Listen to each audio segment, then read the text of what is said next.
જય શ્રી કૃષ્ણ મિત્રો, મધુસ કિચનમાં તમારું સ્વાગત છે।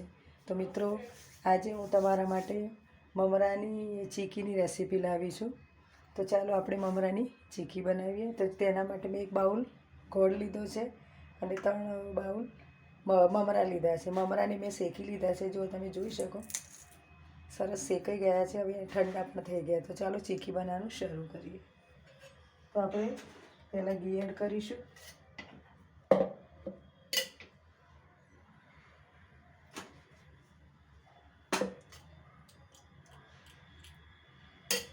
હવે આપણે એક બાઉલ ગોળ એડ કરીશું।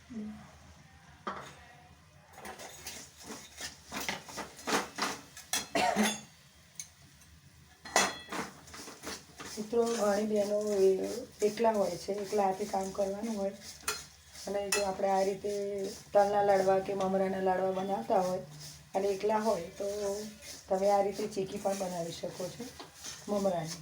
તો આપણે થોડું ગોળ ઓગાળી દઈએ। તમે જોઈ શકો છો મિત્રો, આપણા ગોળમાં થોડા બબલ દેખાવા લાગ્યા છે। હવે આપણે થોડું ચેક કરી લઈશું ગોળને। તો મેં એક બાઉલમાં પાણી લીધું છે, એમાં આપણે થોડું ગોળ એડ કરીશું। આપણે આ કન્ટિન્યુ હલાવવું જ પડે છે। જો આપણે હલાવવાનું છોડી દઈશું તો આપણો ગોળ જલ્દી ઓગળશે નહીં, સરખી રીતે થશે નહીં અને પાયો કાચો રહી જશે। તો ચાલો આપણે ચેક કરી લઈએ। તો જો હજુ આપણો ગોળ ખેંચાઈ રહ્યો છે, હજુ આપણો પાયો તૈયાર નહીં થયો। તો આપણે હજુ થોડું હલાવતા રહીશું, મિક્સ કરતા રહીશું, ચેક કરીશું આપણો પાયો સરખો થયો છે કે નહીં ચીકી માટે। તમે જોઈ શકો છો કે હવે સરસ તૂટવા લાગે છે। હવે આપણે એની અંદર થોડા બેકિંગ સોડા એડ કરીશું। સોડા એડ કરવાથી આપણી ચીકી સરસ ક્રિસ્પી થાય છે, જે બજારમાં મળે છે તે રીતે। અને ગોળનો પાયો પણ સરસ સેટ થઈ જાય છે અને ગોળનું જો તમે જોઈ શકો છો ગોળનો કલર બદલાઈ ગયો છે। હવે આપણે તરત અંદર મમરા એડ કરીશું। જે લોકો મમરા ના વાળી શકતા હોય, એકલા હોય, એના માટે આ ઇઝી છે, આ શોર્ટ રસ્તો લાવી છે હું, કે તમે એકલા હોય તો પણ આ રીતે મમરાની ચીકી બનાવી શકો છો। જ્યારે આપણે મમરાના લાડવા બનાવીએ ત્યારે આપણી જોડે 2 જણા હોય તો જ આપણે વાળી શકીએ, કારણ કે આ મમરાના લાડવા ફટાફટ વાળવા પડે છે। એટલે જો આપણે એમાં સ્પીડ નહીં રાખીએ તો આપણો પાયો જે છે મમરાનો એ કડક થઈ જાય છે। તો તમે જોઈ શકો છો, હું મિક્સ કરી દઉં છું। તમે જોઈ શકો છો કે હવે આપણે હવે મિક્સ કરી દીધું છે અને હું ગેસ બંધ કરી દઉં છું અને તરત જ આપણે ચોપિંગ બોર્ડમાં લઈ લઈશું, કારણ કે આજે હું આના પીસ કરવાની છું નાના, એટલે મેં ચોપિંગ બોર્ડમાં લીધું છે।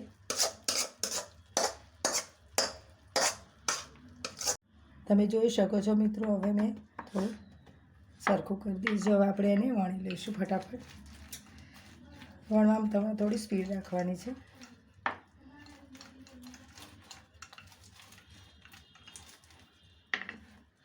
તમે જેટલી પાતળી જાડી જે રીતે રાખવી હોય એ રીતે તમારે વણીને લેવાની છે। હવે આપણે એની પર ટોપરાની છીણ એડ કરી દઈશું। દેખાવામાં પણ સારું લાગશે અને જ્યારે આપણે આ ચીકી ખાઈશું ત્યારે ખૂબ સરસ લાગશે। હવે આપણે એના પીસ કરી લઈશું નાના નાના।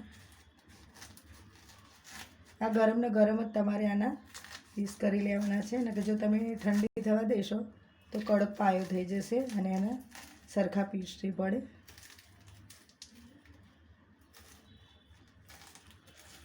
તો ચાલો હવે આપણે ચીકી ઠંડી થાય પછી આપણે જોઈએ। તમે જોઈ શકો છો મિત્રો કે આપણી ચીકી સરસ ઠરી ગઈ છે। જો પીસ હવે આપણે એના પીસ કરી લઈશું નાના નાના। જો તમે જોઈ શકો છો, જો એક હું તમને તોડીને પણ બતાવું, જો ક્રિસ્પી પણ સરસ થઈ છે। તમે પણ આવી રીતે અલગ અલગ ચીકી બનાવજો। તો તમે જોઈ શકો છો કે આપણી ચીકી તૈયાર થઈ ગઈ છે।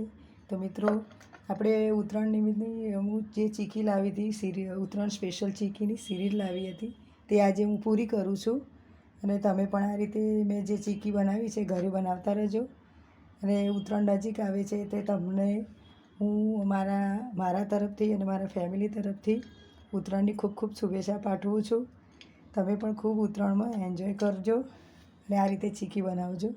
તો ચલો આપણે એક નવા વિડીયો સાથે અને નવી રેસીપી સાથે મળીશું. ત્યાં સુધી આવજો.